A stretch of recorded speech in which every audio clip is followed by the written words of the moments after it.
Hello, dear young minds. Welcome back to PhysicsPoint. Today we are going to start a new chapter, and name of the chapter is gravitation. All right. So in this chapter, we'll have idea about universal law of gravitation. Then we'll discuss about importance of gravitational force. Then it's a bonus point, that is properties of gravitational force. All right. So already we have covered the chapter motion and force and laws of motion. Already these videos are covered, already these chapters are over, and these are there in the playlist. Go back to the playlist and watch those and come back to this chapter so that you can understand it in a better way. All right, so my name is Shrikant Bashetti and I welcome all of you for your beautiful physics channel PhysicsPoint. All right, so let's start our discussion. So to before starting this chapter, as a part of this chapter, let me discuss about mass. First of all, mass is a very important concept. Symbol of mass. You know about symbol of mass, no? So what is the symbol of mass? The symbol of mass is m. All right. So what is the meaning of mass? Mass means amount of substance. Correct? Amount of substance available in a matter. Amount of substance available or present available in matter is called what? Mass. So you know about that, how much substance is available. Now what are the units of mass? What are the different units of mass? Mass of unit can be kg, all right, it can be gram, all right, and it can be quintal. Correct, no? So it can be quintal and it can be ton also, all right, and it can be pound also. There are so many units, but what is a SI unit? You know about SI unit, no? So international system of units. So SI unit, so what we are going to use in physics is going to be kg. Kg is nothing but kilogram. All right, so this is all about mass. The symbol I talked, and I have given you the definition. Units also have talked. Mass is very important, okay? And one more important thing is mass do not change. Mass of a body do not change from place to place. From place to place, the mass is not going to change, okay? Mass is going to be constant. Mass of a body on earth is equal to mass of the same body, mass of the body on moon also. Okay, all right, I hope you are understanding. So as we proceed into the chapter, you will understand more about this mass and weight, but weight is not constant, okay? Weight on earth and weight on moon are going to be different, but masses are going to be same. So as we proceed into the chapter, you will understand more things about mass and weight. For time being, I just told you mass is going to be constant, okay? Do not change. So if you measure the mass of a body on earth and if you measure mass of the body on the moon, both are going to be same. So it is like constant, it do not change. All right, fine. Then moving forward, what is this gravitation? What is this meaning of gravitation? Gravitation is nothing but it's a phenomenon, okay? What is this? This is a phenomenon, first of all. All right, so what happens in this phenomenon? Gravitation means it's a phenomenon. It is a phenomenon. It's a phenomenon due to which two bodies due to which two bodies with mass separated by a distance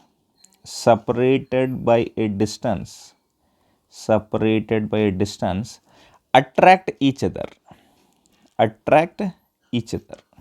All right, so that is called as gravitation. So what is this? Once again I repeat, it's a phenomenon due to which two bodies with mass, it's very important, two bodies with mass separated by distance attract each other. Correct, no? For example, there is a body here, it is having mass m1, and here is one more body, this is m2. They are separated by some distance, no, from center to center. Actually it is, they are separated by some distance, means they are going to attract each other. How they are going to attract each other? I'm going to write here this one as F12. So what do you mean by F12? F12 means it is the force on first body due to second body. Okay, this second body is going to attract this first body. So that's what I have written it as F12. Now how you are going to write this one? So this one you are going to write it as F21. What do you mean by F21? F21 is going to be force on second body due to first body. Okay, this first body is going to attract this second body. So this phenomena is known as gravitation. We talk about earth and all, no? For example, we have earth here. Alright, this is the earth, and there is an object, means this earth is also having some mass. Let me call it as m1. This ball or some other body, it is also having some mass, so it is going to be attracted downwards. No, why? It is getting attracted due to gravitational force. Alright, so this phenomena, whatever this phenomena of gravitation is there, no, so it gives rise to gravitational force. Alright, so once again I repeat, what is gravitation? It's a phenomenon due to which two bodies with mass, it is very, very important. So this concept of mass is very important. Okay, due to which two bodies with mass separated by distance attract each other. So this is known as gravitation. If it is asked in the question paper, what is gravitation, then you have to write this definition. Alright, so that's about gravitation. So every body, I mean, or a celestial body, it is going to attract and all, will come to that. Now, universal law of gravitation. So it was given by Newton. So this universal law of gravitation is given by Newton. This is also known as Newton's universal law of gravitation. Like that also we can call. What does it say? Universal law of gravitation. It says, I mean, look at this. First of all, let me explain to you. For example, there is a body here and there is one more body. Okay, there are two bodies. So this body is having mass of m1 and this body is having mass of m2. For example, this is a center and this is a center, and distance between their centers is, let me take this distance to be, I'm sorry, this distance, okay, let us check whether it will come straight or not. Okay, it's not coming, so let me keep the distance in normal ways. So let this distance be r. Alright, so what this universal law of gravitation is saying, already we know that gravitation means this body m1 is going to be attracted by this body m2, I mean with mass m2, and this second body is going to be attracted by first body. We know about those forces, no, already we have written that. So what is this? What this force will be? This force will be F12, that is force on first body due to second body, and this is going to be F21. F21 is, I mean, force on second body due to first body. So both are going to be equal to each other. So whatever these forces are there, no, so this F12 and this F21 are there, no, they are going to be equal to each other and they are opposite also. I mean, it is getting attracted in this direction from left to right, and this is from right to left. That's why we write it as F12 is equal to minus F21 also. That's a different issue. Okay, but not our motto is not to discuss about this F12 minus F12 and all. F12 and minus F21, this is not our motto. Okay, this is not the main thing. I just told you how to represent. So basically this universal law of gravitation says, so whatever this force of attraction there between these bodies, no, it is directly proportional to product of these masses. Alright, so whatever gravitational force is there between these two bodies, it is directly proportional to, I mean, product of these masses. So whatever these masses are there, it is directly proportional to product of those masses. More mass, more gravitational force. Less mass, less gravitational force. Alright, and second thing is, it is inversely proportional to square of the distance between their centers. Okay, let us write it down. So force of, otherwise let me rub it off. I told you already, gravitational force between two bodies is, first one, gravitational force between two bodies is directly proportional to product of masses of bodies. This is first one. Okay, directly proportional. And second one is inversely proportional to square of distance between centers of bodies.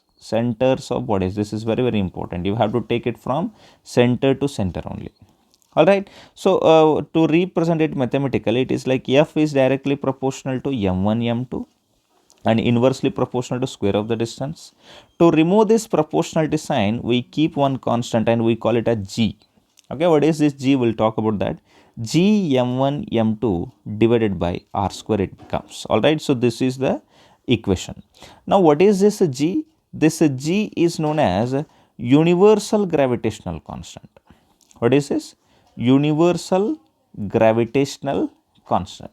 Universal gravitational constant. No need to remember this value, but this value will be given to you in the exam. But the value for this G is 6.674 into 10 to the power minus 11 Newton meter square per kg square. Now you must be wondering, so what is this Newton meter square per kg square? I will explain. Okay, so how this Newton meter square per kg square came, I will explain. Alright, so let us talk little bit about this unit of G. Okay, unit of G. So universal gravitational constant is there, how its unit came. So F is equal to what is there? G m1 m2 divided by r square is there, no? Let's keep G there only. Let us send other things here. So G is equal to what it becomes? It becomes Fr square divided by m1 m2. From this, if you want to find out the unit, alright, from this equation, if you want to find the unit is going to be, force means what? Force means Newton. So I am going to write Newton. And how about this r square? R is like meter, so meter square it becomes. So it is like meter square. And divided by m1 into m2 is a kg into kg, so it becomes kg square. Alright, so unit is going to be Newton meter square per kg square. That's what I have written here. Alright, so I hope the universal law of gravitation is quite clear. Let me repeat that one more time. So universal law of gravitation is also known as Newton's universal law of gravitation or Newton's law of gravitation. Two bodies have to be there, first body and second body, m1 and m2 masses, and distance between their centers is r. They are going to attract each other. So I have written gravitational force between two bodies is directly proportional to product of masses of bodies and inversely proportional to square of the distance between centers of the body. So I have represented it mathematically, and I have mentioned about G, universal gravitational constant, and I have given the value of G also. So what is the value of G? That also I have mentioned, and unit of G also we have discussed. Alright, so this is universal law of gravitation. If it is given in the exam, you make it sure that you are writing about it. Alright, now what is the importance of this gravitational force? Based upon this, there can be so many numericals can also be asked based upon this formula, and we will cover them in the coming video. First of all, let us understand what is the importance of gravitational force. Okay, so we are binded to earth, no? We are binded to earth. Why we are binded to earth? Because of gravitational force. Just imagine you are sitting in a classroom and immediately you start to go away from earth. Okay, so that is like loss of gravity. I mean, earth is having gravitational force, so we are binded to earth, so that is because of gravitational force. Okay, next, universe is intact. Universe is intact due to gravitational force only. Okay, so universe is intact. I mean, all day and night are happening. I mean, all these things are happening. No, why? It is because of gravitational force, because all celestial bodies are binded with each other. So that's why it's very important. Next, movement of planets, movement of planets around sun. Okay, movement of planets around the sun, it is because of gravitational force only. Next is movement of moon around the earth or around the planet. Earth as in planets, there are so many moons for other planets also, no? Movement of moon around the earth or planets, so this is because of gravitational force only. Next, making of tides in sea. What are these tides? We will study more about this in 10th standard in sources of energy. Alright, tides means I mean high tide, low tide. We have two kinds of tides. One is high tide and another is low tide. We'll discuss more about this in 10th standard. Tides in sea due to gravitational pull of sun and moon. Okay, water level in the sea is going to rise. Okay, so water level in the sea is going to rise because of the gravitational pull of sun and moon.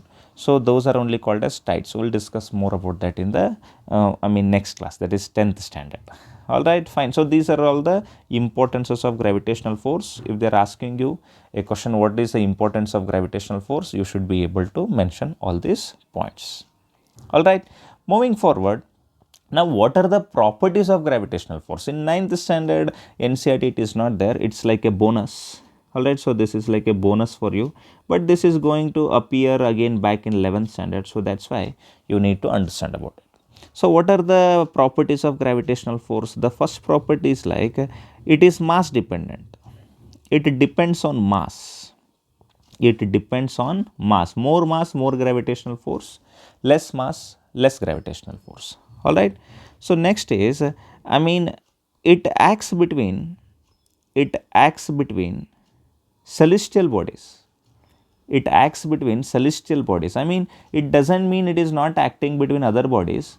It is predominantly observed in celestial bodies. Celestial bodies means what? Sun, okay, moon, okay, then you can say planets, okay, all this, any other star and all. It acts between celestial bodies means, what is the meaning of this point is, the main motto of saying this point is, it acts between heavy bodies.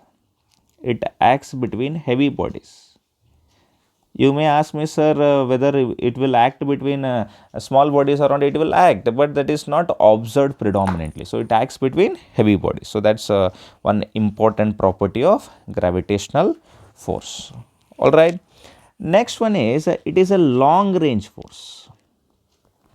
It is a long range force. Long range force. So what does it mean? So long range force means it acts between bodies kept at large distance. Okay, if the bodies are kept at large distance means this gravitational force will be observed, otherwise it cannot be observed. Correct, it's a long range force. So basically the second point and third point, what they are trying to tell you is that it is acting between celestial bodies. That is the main motto of saying this point. All right, next one is, it's a central force. It is a central force. Central force. So what is the meaning of saying it is a central force? It acts between centers of bodies. Centers of bodies. You have to take from center to center only. For example, here is one body and here is another body, and this distance is, for example, 4 meter. You cannot take this. You have to take from center to center only. Here only you have to take. For example, this radius is 1 meter and this radius is also 1 meter. Then you have to take this distance, whatever this distance r is there, you have to take that as 6 meter. Then only you should be able to apply that in the formula F is equal to G m1 m2 divided by r square. All right. So this is universal law of gravitation and this is the formula. By putting all those things in this formula, we are going to find the gravitational force. All right. So it is a central force. Next is, it is the weakest. It is the weakest force in nature. It is the weakest force in nature.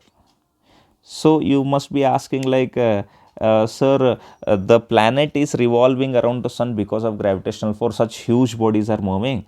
How it can be the weakest? So that discussion is for 11th class. How it is weakest? It is a weakest force in fundamental forces of nature. All right. So it is a weakest force. So I hope all the points are clear. It depends on mass. It acts between celestial bodies. It's a long range force. It is a central force.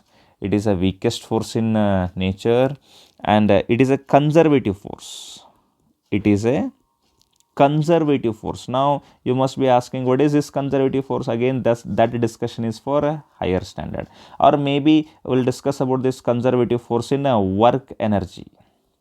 Work and energy, there is a chapter called work and energy for so in that chapter I'll discuss what is the meaning of conservative force. For time being, you just understand what are the properties of gravitational force. All right, next is, it do not depend upon charge. It do not depend on charge. It do not depend on charge. You must have heard about charge, positive charge and negative charge. Definitely you must have heard. So how much charge is there on the body? It is not dependent on that charge. All right. Next is, it follows a inverse square law. it follows inverse square law. Inverse square law. So you must be asking, what is this inverse square law? So I told you no already, gravitational force formula is F is equal to G m1 m2 divided by r square. I have explained this already. So whatever this force is there, this is inversely proportional to square of the distance between the centers of the bodies, no, inversely proportional, inverse square law. All right, so inverse square law means, so whatever this inverse square law means, whatever this force is there, no, so this force is inversely proportional to square of the distance between the centers of the bodies or just bodies. All right, so this is the inverse square law. All right, so these are all the properties of gravitational force. So make a note of this, and whenever I come into the next video, I will be solving the numericals based upon this formula. Look at this, based upon this formula, whatever formula we have got, so based upon this formula I will solve the numericals. All right, so and please no need to remember this formula, there is no need, this will be given in every numerical. You just remember this unit also, I mean sometimes the unit may be asked. And importance of gravitational force, please make it sure that in the exam it is asked, means write down them.